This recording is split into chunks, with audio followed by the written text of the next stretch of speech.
Bonjour et bienvenue à ce Midi Causerie, le premier de l'année 2023, qui sera présenté par Mme Nadia Sourial, la professeure adjointe au département de gestion, évaluation et politique de santé. Je vous rappellerai que la session est enregistrée pour qu'on puisse ensuite la diffuser sur la chaîne YouTube de l'école. Donc, si vous ne souhaitez pas apparaître dans le haut de l'écran, ce serait mieux de cacher votre visage. Sans plus tarder, je vais laisser la parole à Nadia. Bon, ben, on peut peut-être commencer tranquillement. Peut-être que d'autres vont se joindre. Alors, bonne année à tous et à toutes. Je suis Nadia Sourial. Je suis professeure adjointe au département de gestion, évaluation politique de santé. J'ai une formation en biostatistique et aussi en recherche en soins primaires. Ma recherche s'intéresse surtout à l'organisation de la première ligne pour les personnes âgées. Et aujourd'hui, on va parler de la thématique de l'isolement social chez les personnes âgées. Est-ce qu'il y en a aussi qui sont présentes aujourd'hui, qui ont un intérêt aussi pour le vieillissement? Est-ce qu'il y en a de vous qui font de la recherche sur ce sujet? Oui, Pamela. D'autres? Vous pouvez lever la main virtuelle ou encore sur l'isolement social ou des thèmes plus sociologiques? Oui, Valérie.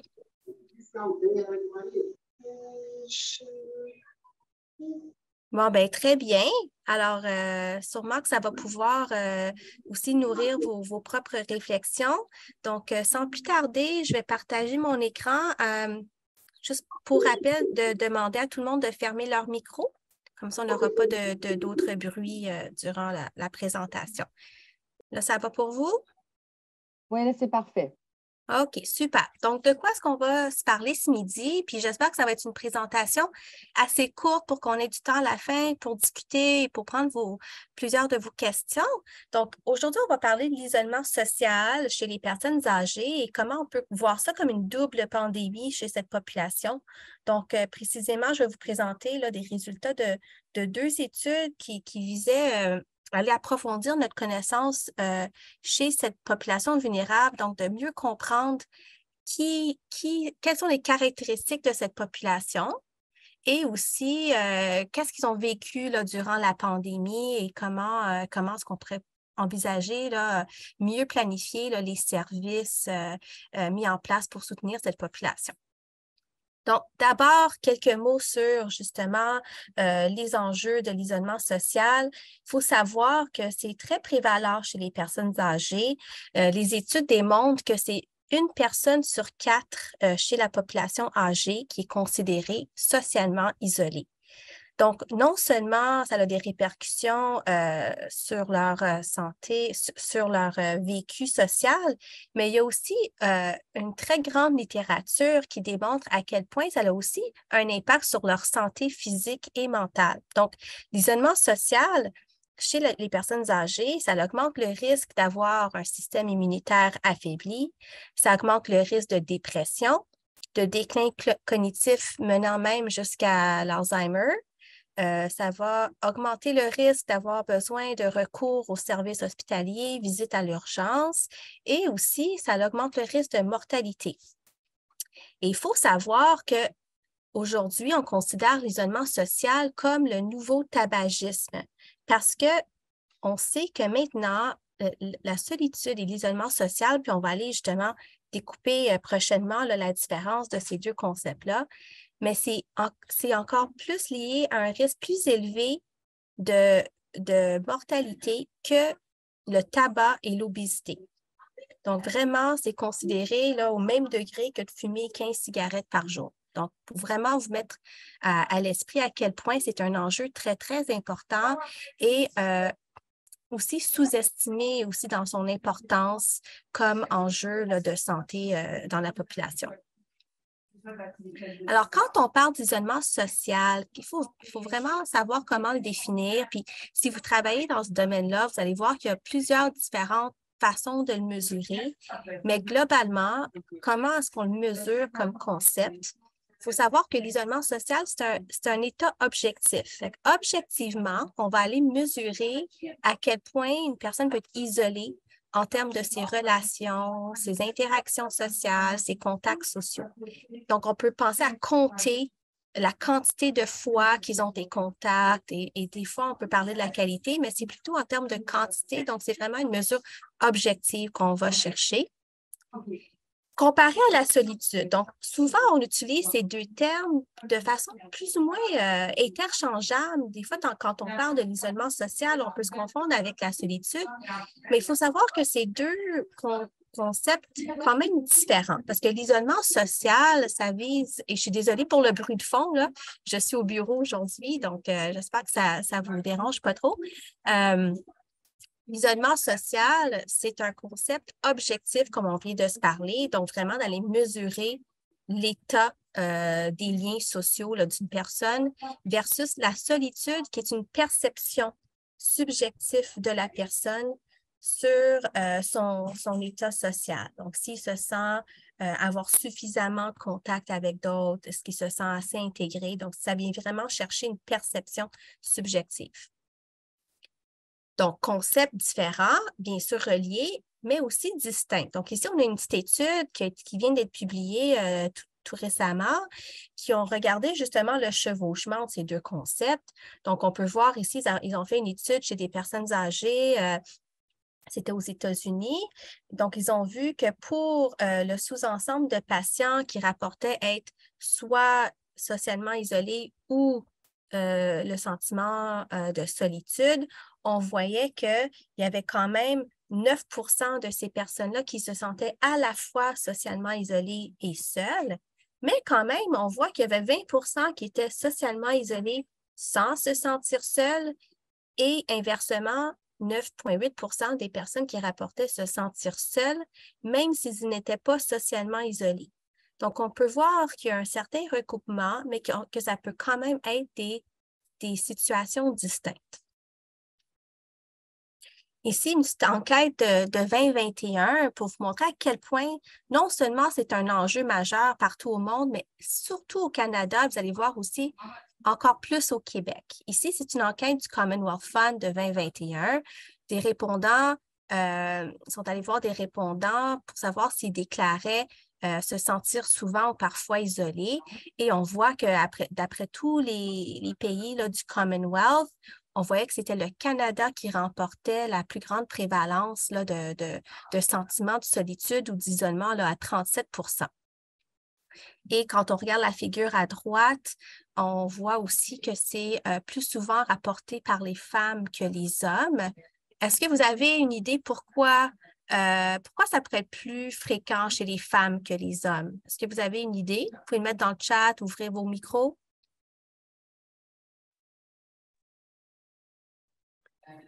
Oui, peut-être c'est parce qu'ils vivent plus longtemps. Oui, et s'ils vivent plus longtemps, pourquoi est-ce qu'ils pourraient se sentir plus souvent isolés? C'est quoi qu'est-ce qui est le fait de vivre plus longtemps et de se sentir isolé? Leur mari meurt et Exact. c'est une raison. Oui, exactement. Donc, c'est certainement une partie de l'explication que les femmes vivent plus longtemps, ont plus d'années où ils vont vivre seuls, sans conjoint. Et le fait de vivre seul, c'est un grand facteur de risque pour être isolé ou se sentir seul. Donc, c'est tout à fait vrai. Une autre explication, quelque chose qui est plus au niveau du genre.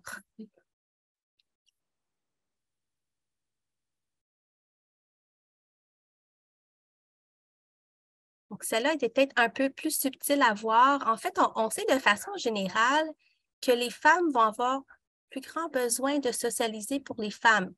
Très bon point, Valérie. Oui, tout à fait, ça peut être un plus grand besoin, un excellent point. Et aussi, ce qu'on voit souvent dans la recherche, dans l'utilisation des services de santé, mais même de façon générale, les femmes vont avoir plus tendance à rapporter ce genre de symptômes que les hommes. Donc, les femmes vont plus souvent partager ces symptômes-là que les hommes. Il y a toutes les explications au niveau du genre, au niveau des cultures, etc. Mais il y a aussi cet aspect de genre qui peut jouer aussi dans la prévalence. Donc, peut-être que c'est sous-rapporté chez les hommes aussi, mais bien sûr, le fait que les femmes vivent plus longtemps et qui sont souvent plus longtemps seules, ça va jouer aussi sur la prévalence. Ensuite, bon, l'isolement en temps de COVID-19, on peut dire que c'est une double pandémie. Pourquoi on dit ça? Parce que non seulement on a déjà une population âgée qui vit beaucoup d'isolement social, mais avec les mesures de socio-sanitaires, les perturbations, les interruptions dans l'accès aux soins, les supports sociaux, bien, on aggrave encore plus le risque d'isolement et tous les effets là, qui peuvent être liés à l'isolement. Donc, en voulant protéger la population âgée contre la COVID-19, est-ce qu'on a aussi créé d'autres types de problèmes, incluant l'aggravation de l'état de l'isolement social ou de la solitude? Et au Québec, c'est vraiment le cœur de cette double pandémie au Canada. Pourquoi? Pour deux raisons. Un, on sait que c'était le Québec qui était une des provinces les plus durement touchées par la COVID-19. On l'a vu avec les personnes âgées, le taux de mortalité est beaucoup plus élevé dans les résidences pour personnes âgées au Québec qu'ailleurs au Canada. Et non seulement ça, mais le Québec, c'est la province qui a la plus forte proportion de personnes qui vivent seules au Canada, donc à 28 %. Donc, plus de 1 sur 4 personnes au Québec vit seule. Et on sait que le fait de vivre seul, c'est fortement relié là, à une possibilité de se sentir seul ou d'être isolé. Donc, tout ça ensemble, ça soulève l'importance là, de vouloir soutenir cette population âgée, socialement isolée, surtout dans cette période de crise. Donc, ce qui a amené à une étude qu'on a menée au début de la pandémie qui se termine, vraiment dans les prochaines semaines, une étude qui menait mieux comprendre la population de personnes âgées au Québec qui étaient socialement isolées, un projet qui a été financé par plusieurs subventionnaires que vous voyez à l'écran à droite. Et ce qu'on a voulu faire avec une équipe de co-chercheurs du Québec et aussi de l'Ontario qui s'intéressaient à cette problématique-là, c'était dans un premier temps de savoir qui sont ces personnes. Donc, décrire les profils des personnes âgées socialement isolées.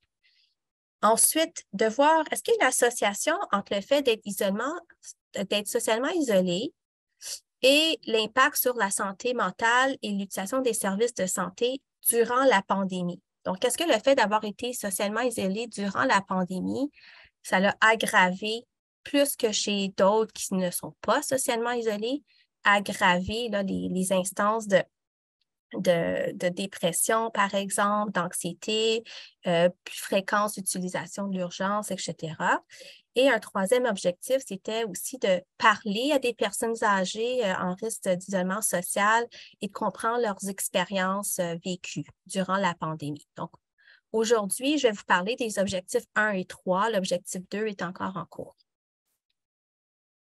Alors, allons-y pour l'objectif 1. Donc, ici, on visait décrire les profils. Donc, qui sont les personnes âgées socialement isolées?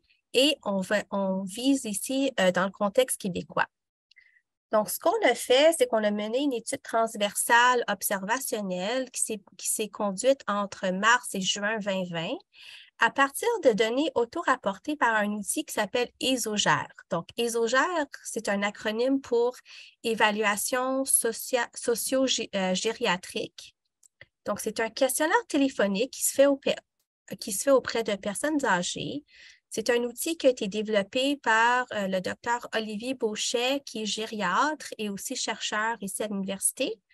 Un outil qui a été utilisé dans plusieurs contextes hospitaliers pour des organismes à but non lucratif comme les Petits Frères, qui ont des bénévoles qui soutiennent les personnes isolées à la maison.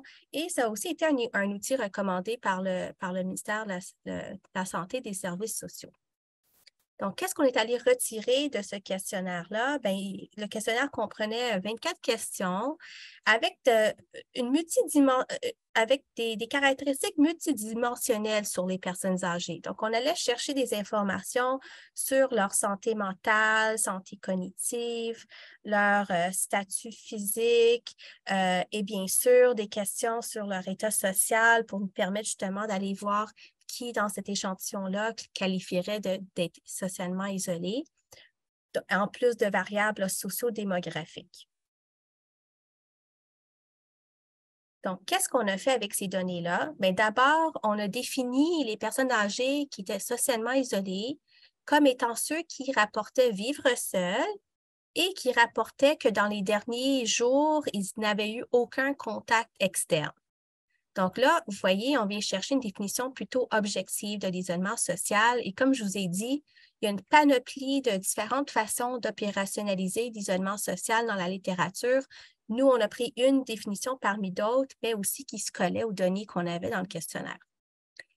Et avec l'ensemble des questions qu'on avait là, sur les aspects physiques, santé sociale, santé cognitive, santé mentale et autres, on a pu créer des sous-catégories que j'appelle ici des profils, donc des sous-catégories de la population socialement isolée. Donc, on a utilisé une méthode qui s'appelle l'analyse de classe latente, qui prend une population, ici on peut dire les personnes socialement isolées, et qui va pouvoir déterminer quelles sont les sous-classes de cette population. Donc, comment est-ce que ça peut se diviser en sous-groupes plus homogènes selon certaines caractéristiques.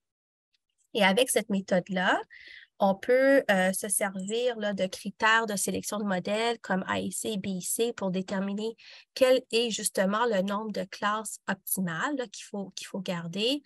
Et bien sûr, on s'est aussi basé là, sur la signification clinique en présentant les résultats à des cliniciens pour savoir que ces sous-groupes-là vraiment avaient une certaine... ça collait avec ce qu'ils voyaient aussi sur le terrain. Donc, voilà les variables qu'on a incluses, donc démographique, santé physique, cognition et santé mentale.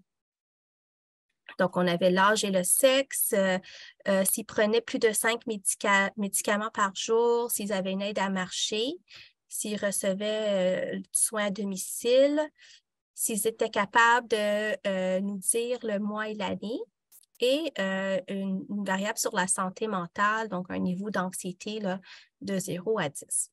Donc, on a mis ça dans cette analyse de classe latente pour essayer de voir selon ces variables-là, qu'est-ce qu'on voit comme profil distinct selon les personnes âgées socialement isolées. Donc, voici les résultats. Donc, dans un premier temps, on est allé justement cibler parmi tous les personnes âgées qui ont répondu au questionnaire, quelles sont les personnes âgées qu'on pouvait identifier comme socialement isolées? Et vous vous rappelez qu'on s'est servi de 2 questions, donc le fait de vivre seul et si ils avaient eu un contact, donc soit avec le CLSC, des professionnels, autres professionnels ou des proches. Donc, nous, on s'est basé sur le sous-ensemble qui rapportait vivre seul et n'avoir eu aucun contact. Donc, on a pu repérer 380 patients, donc une prévalence de 21 de l'échantillon qui était considéré socialement isolé, qui se colle vraiment à la prévalence qu'on voit dans la littérature. Alors, voici les résultats de l'analyse de classe latente. Donc, qu'est-ce qu'on a trouvé? On a trouvé que pour ces 380 patients, on pouvait les diviser en 3 classes. Et comment on fait pour les diviser en 3 classes? Ça nous permet de voir justement que d'une classe à l'autre, il y a une certaine contraste qui peut se faire là, dans les caractéristiques. Donc, on a vu qu'il y a une première classe qui vraiment, c'était la classe où on voyait une plus haute proportion de femmes, personnes plus âgées, donc 85 ans et plus forte proportion de médicaments, soins à domicile, et tout le monde dans ce groupe-là avait une aide à marcher. En contraste avec une autre classe de l'échantillon de départ, que eux, qu'est-ce qui ressortait comme caractéristique? C'était un plus fort taux d'anxiété. Et ici, je ne l'ai pas indiqué, mais aussi qu'une infirmière le recommandait pour un suivi. Aussi, on peut voir ici que c'était des patients plus jeunes en théorie. Donc, quand on dit jeune, c'était de 70 et plus. Donc, ça veut dire qu'il y en avait moins qui étaient 85 ans et plus que dans les 2 autres classes. Donc, forcément, entre 70 et 85. Donc, ça aussi, ça ressortait. Et une classe 3 qui était pas pas plus âgés, pas plus malades, pas plus anxieux, qui étaient plus au centre de tout ça. Donc, avec ce genre d'informations-là, ce qu'on a pu détecter, en fait, c'est qu'on pourrait classer là, les personnes âgées socialement isolées sous 3 profils différents. Donc, un premier profil qui serait, bon, parmi les personnes âgées socialement isolées, il y aurait une sous-catégorie qui sont plus souvent des femmes âgées physiquement fragiles. Donc là, on va toucher plus l'isolement social qui pourrait être lié à l'âge, au fait d'être femme, puis au fait d'être plus physiquement fragile. Versus une deuxième classe où c'était plus souvent, on avait vu l'anxiété, mais c'était plus souvent aussi des hommes en proportion des 2 autres classes et plus jeunes relativement par là. Fait qu'on aurait une deuxième classe de personnes socialement isolées avec ces caractéristiques-là. Donc, hommes plus jeunes, mais plus anxieux.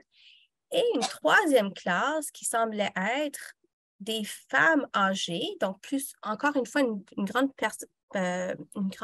forte probabilité d'être une femme âgée, mais que rien nécessairement ressortait en termes de vulnérabilité physique, cognitive, mentale, etc. Donc, on les a nommées des femmes âgées apparemment bien. Donc, qu'est-ce que ça veut dire, ces résultats-là? Dans un premier temps, ça nous a permis de conclure que quand on parle de personnes âgées socialement isolées, vraiment, c'est une population qui est hétérogène. Donc, quand on voit que c'est quoi la conséquence de ça, on voit avec ces 3 profils-là que si on veut vraiment venir en aide à cette population-là, bien, il faut tenir compte de leurs différences pour bien cibler les interventions pour eux et les outils de dépistage. Donc, je vous donne un exemple. Ça ne change pas la vie. Oups. Je pense que c'est Marielle, ton micro est ouvert. Est-ce que tu pourrais le fermer, s'il te plaît? Merci. Donc, je vous donne un exemple. Si on voit justement ces différences-là, il ne faudrait pas juste cibler l'isolement social chez les personnes fragiles. Il faudrait aussi aller cibler l'isolement social chez les personnes plus anxieuses et pas nécessairement les plus vieux. Même pour les hommes plus jeunes qui pourraient déjà avoir des conjoints, ils pourraient quand même avoir des situations d'isolement social.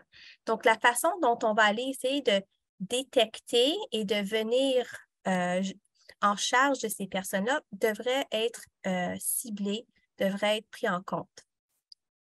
Non seulement ça, mais vous vous rappelez le 3e groupe qui était les femmes âgées, mais qui paraissaient bien.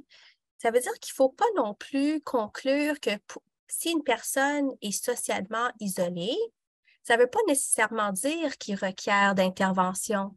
Ça se pourrait que des gens qui sont objectivement isolés, mais qui vont relativement bien, qui n'ont pas nécessairement besoin d'intervention.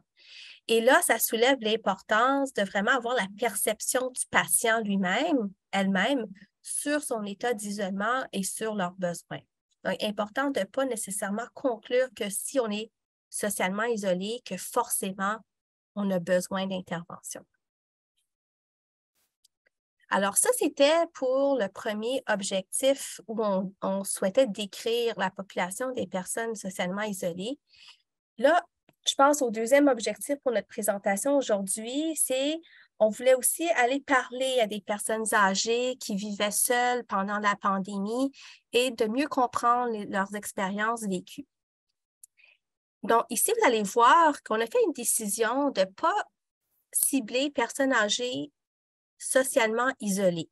On a fait l'idée d'aller une étape plus loin et de partir avec des personnes âgées vivant seules. Pourquoi? Parce qu'on ne voulait pas imposer sur eux une vision d'isolement social. On voulait que ça sorte naturellement dans la conversation. Donc, en sachant que le fait de vivre seul, c'est fortement relié à l'isolement social, on a voulu voir si ces personnes âgées vivant seules allaient rapporter justement des sentiments d'isolement ou des sentiments de solitude. Donc, on est parti avec ça comme base pour cet objectif-là. Alors, qu'est-ce qu'on a fait? On a mené des entrevues semi-dirigées par téléphone. On les a recrutés, encore une fois, à travers les patients qui avaient répondu à l'outil Isogère pendant la période mai à novembre 2021. Et on a ciblé les patients âgés, donc 65 ans et plus, qui vivaient seuls, hors résidence, donc qui vivaient dans la communauté, pas en CHSLD, capables de répondre. Et on a ciblé 2 régions en particulier où Isogère avait été vraiment mis en place, dans la région de Montréal et dans la région de Chaudière-Appalaches. Donc, on a mené au total 14 entrevues qui ont duré environ 47 minutes et on a fait une analyse thématique inductive pour aller sortir les thèmes qui avaient été considérés,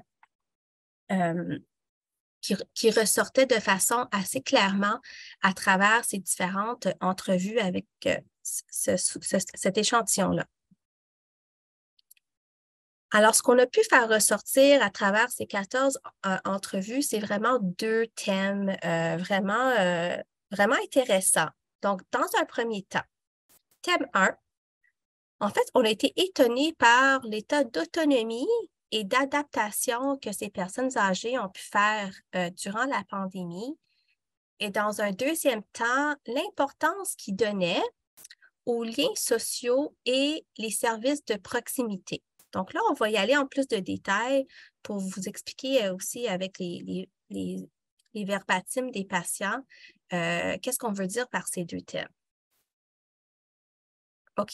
Alors, thème 1, autonomie et adaptation à la pandémie. Donc, ce qu'on a pu voir, en fait, c'est que plusieurs participants ont pu faire vraiment face à la pandémie, à s'adapter et à montrer une certaine résilience face à la pandémie. Donc, d'une part, on avait des participants qui nous racontaient souvent que comme ils vivaient déjà seuls avant la pandémie, bien, pour eux, ça leur a permis de continuer une certaine routine et de s'adapter assez facilement justement aux mesures de confinement. Donc, une participante avec des noms, des pseudo-noms qu'on met ici, une participante Irina qui nous disait je suis seule, je demande d'aide à personne, donc personne ne m'aide. Je pourrais avoir de l'aide, mais je ne veux pas parce que c'est ça ma forme de vieillesse. J'aime me prouver que je peux faire tout par moi-même. C'est l'ambition d'être indépendante. Donc, on voit ici une certaine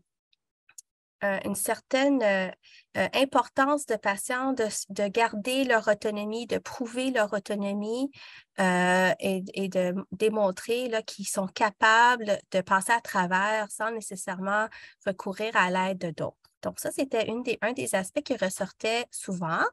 Et l'autre aspect, quand on parle d'adaptation, bien, ça a été quand même, malgré une population âgée qui font face souvent à des barrières au niveau de la technologie, etc., bien, ils ont pu quand même s'adapter à une version virtuelle pour garder leur relation à distance. Donc, Jocelyne qui nous a dit, évidemment, on se parle au téléphone, mais ça n'arrête pas le fait que quand on est loin, on a besoin de cette chaleur humaine qu'on n'a plus. Donc, vraiment un manque de chaleur humaine qui a été soulevé, mais qu'ils ont fait avec et qu'ils ont pu, dans plusieurs cas, s'adapter à une version virtuelle de leur contact avec certains membres de leur réseau. Donc, voilà pour un premier thème. Et dans un deuxième thème, donc ici, on parle ici de l'importance, nous, on va appeler ça l'importance des liens faibles. Donc, qu'est-ce qu'on veut dire par ça? C'est ce qu'on a trouvé très intéressant, c'est au-delà de la famille et des amis, ce qu'on voyait qui ressortait souvent, c'était à quel point c'était important pour eux de garder les contacts avec des faibles contacts quotidiens, mais pour eux, leur causait beaucoup d'importance. Par exemple, le fait de parler au pharmacien, le fait de dire bonjour au chauffeur d'autobus, le fait d'aller au boucher et parler au boucher le temps de commander. Donc, ce genre de lien faible, pour eux, avait un très grand impact pour eux durant la pandémie. Donc, on a ici un verbatim de Monique qui nous disait aller à la pharmacie, aller au marchand de fruits, après ça, m'en aller chez le pâtissier, jaser ou dire bonjour. Mais c'est de ça que je m'ennuie. Je ne sais pas si les gens peuvent comprendre à quel point ça fait énormément du bien quand tu n'as pas parlé depuis 3-4 jours, que tu as juste la télé dans ton sofa. Mon sofa chez nous, il ne parle pas. Donc, c'est plate. Je ne suis pas pour aller frapper à une porte pour me dire, pourriez-vous me jaser 10 minutes? Donc là, on voit vraiment un exemple très fort qui dit à quel point ce genre de petits contacts quotidiens aurait été tellement aidant pour passer à travers certains moments là, durant l'isolement. Et à quel point ça avait été mis de l'avant plus que nécessairement des relations plus intimes avec, par exemple, des membres de la famille. Une autre façon qu'on a vu l'importance des liens de proximité, disons, c'était en aidant les plus vulnérables que soi, mais dans leur entourage proche. Donc, on a Georges qui nous disait, il y a 2 messieurs qui restent dans un foyer, ils n'ont plus de voiture, c'est moi qui fais tout. Comme, admettons, comme cet après-midi, j'ai été faire ces commissions partout, c'est moi qui s'occupe d'eux autres.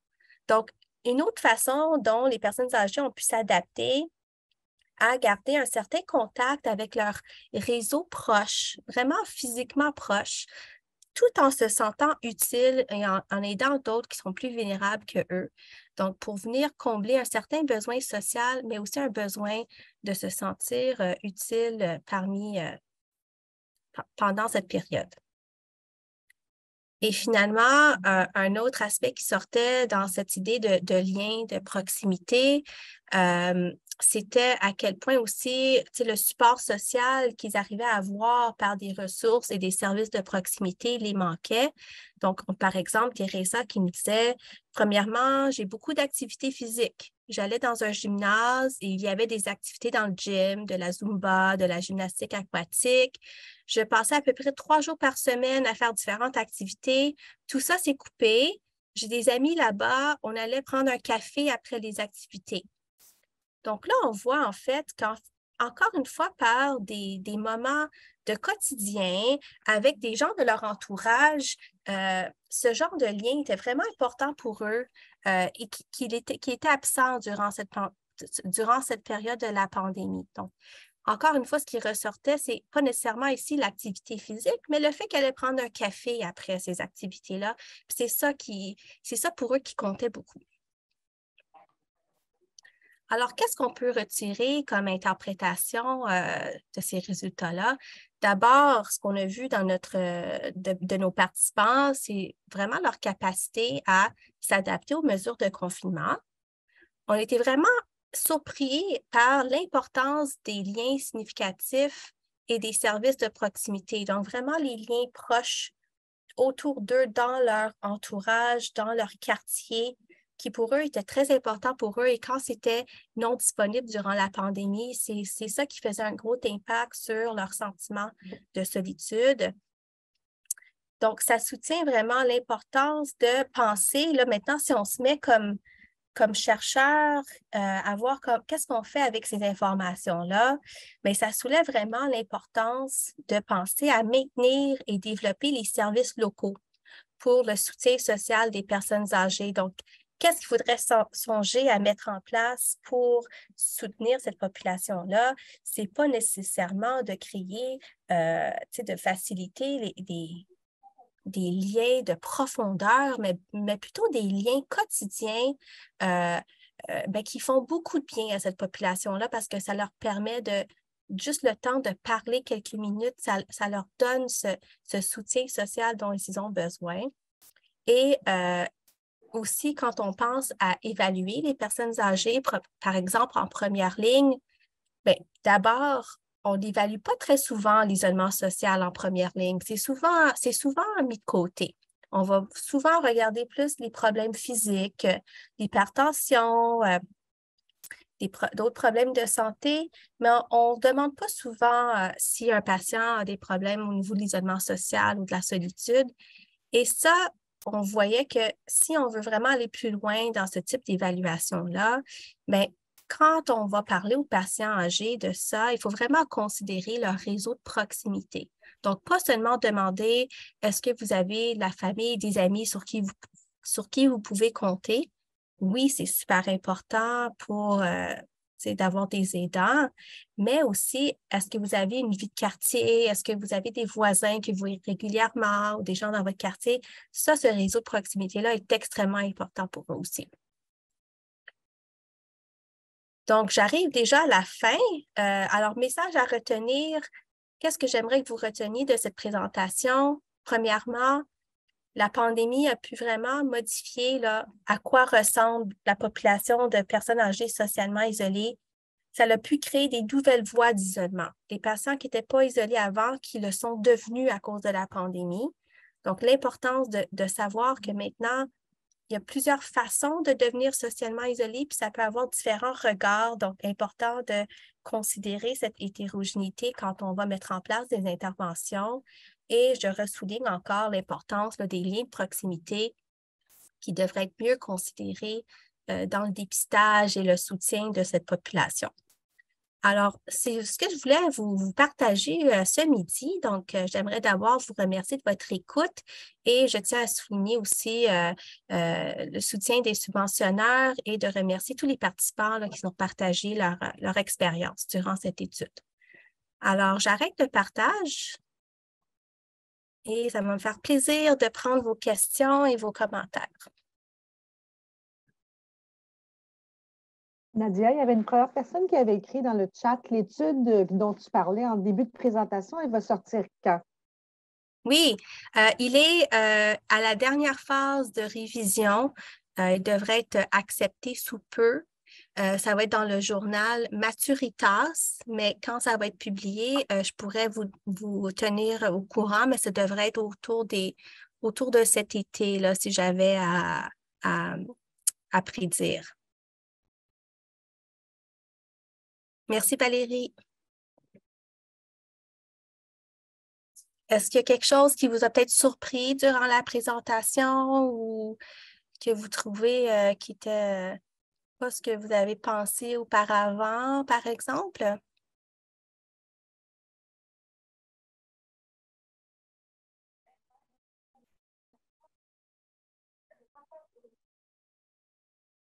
Non, ça va? Pas d'autres questions? J'ai une question. Oui. Qu'est-ce qu'on peut faire avec ces données après ça? Qu'est-ce qu'il y a comme peut-être intervention qu'on peut, auquel on peut penser? Bien, c'est une bonne question, Pamela, puis bonne réflexion de penser aussi sur les retombées concrètes. D'une part, tu sais, si on pense à un médecin de famille dans un bureau avec un patient, la première chose qui me vient en tête, c'est, comme j'ai dit à la toute fin, c'est au-delà de demander au patient, est-ce que vous avez quelqu'un qui peut vous aider à la maison? Est-ce que vous avez quelqu'un sur qui vous pouvez compter? On devrait rajouter la question, est-ce que vous avez un bon réseau de quartier? Est-ce que vous avez un bon réseau quotidien, des personnes à qui vous parlez à tous les jours? Ça compte beaucoup pour les personnes âgées. Ce n'est pas quelque chose qu'on pense à demander et ça permettrait aux médecins d'avoir une meilleure idée là, du réseau social du patient. Donc, ça, c'est une chose qu'on pourrait recommander. Et l'autre chose, ça serait de mieux adapter les outils, parce qu'il y a plusieurs outils de dépistage d'isolement social qui sont dans la littérature, mais c'est un outil un peu one size fits all. Donc, c'est un outil de dépistage de l'isolement social, mais à quel point ces outils sont sensibles aux différents types d'isolement social qu'on a vus, il y aura peut-être lieu à adapter les outils pour être sûr qu'on va capter ces différents types. Par exemple, est-ce qu'on sait bien l'anxiété qui risque d'être plus fréquente chez les hommes? Est-ce qu'on sait bien la femme âgée fragile? Ça, je vous dirais, la femme âgée fragile, c'est comme l'image typique qu'on a d'isolement social. C'est peut-être pas cette population-là qu'on risque de perdre, mais en fait, l'homme anxieux, mais qui n'a pas de problème de santé physique, on ne risque pas de penser à lui comme quelqu'un qui pourrait être socialement isolé.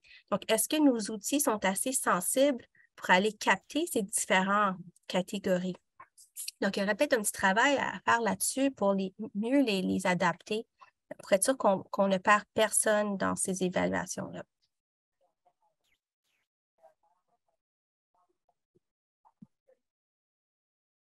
D'autres questions du groupe?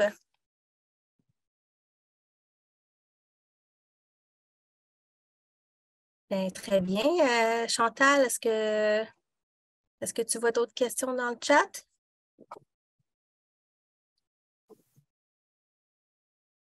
Puis-je lire les types de solitude décrits Les types de solitude. que tu décrivais en Les types OK. Oui, ben, je pourrais partager une présentation PowerPoint certainement, ou bien celle-là qu'on vient de faire aujourd'hui. L'article scientifique est presque in press et devrait sortir dans les prochains mois et ça va nous faire plaisir. De toute façon, on met souvent les nouvelles dans l'infolette de l'ESPOUM. Mais si vous voulez quelque chose avant la publication, n'hésitez pas à me contacter puis je pourrais vous partager les résultats. Nadia, j'imagine que tes publications, tu les mets aussi sur ton réseau LinkedIn. Pas toujours. OK, parce que c'est vrai que les publications scientifiques, on les publie dans l'infolette, les échos de la santé publique que vous recevez si vous êtes étudiant toutes les semaines. Pour ceux qui ne l'ont pas, on peut aussi s'inscrire pour la recevoir sur le site web de l'École de santé publique. Voilà. Voilà, puis je pourrais faire l'effort de m'assurer qu'il sortira dans le LinkedIn et le Twitter, donc tout à fait. Mais entre-temps, n'hésitez pas à me contacter si vous avez un intérêt à voir les résultats avant. Merci beaucoup à tout le monde d'avoir été là aujourd'hui et à une prochaine fois, j'espère. Bonne journée.